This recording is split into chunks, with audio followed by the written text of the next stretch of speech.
Have you ever wondered how volcanoes work? Today, we're going to learn about the science behind volcanic eruptions. Volcanoes are mountains that can erupt and spew hot lava, ash, and gas from deep inside the earth. Deep beneath the Earth's surface, there is a layer of molten rock called magma. When the pressure from the magma builds up, it forces its way through cracks and weaknesses in the Earth's crust, causing a volcanic eruption.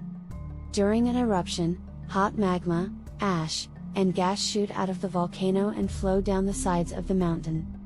The lava cools and hardens as it flows, forming new land over time.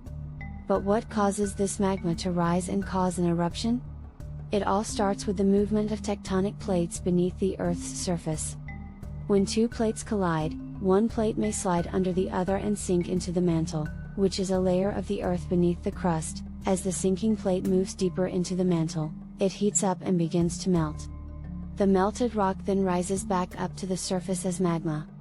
The magma collects in a magma chamber beneath the volcano, building up pressure until it erupts out of the volcano. And that's how volcanoes work. They're a fascinating and powerful force of nature that have shaped our planet over millions of years. Thanks for watching, and don't forget to subscribe for more fun science videos.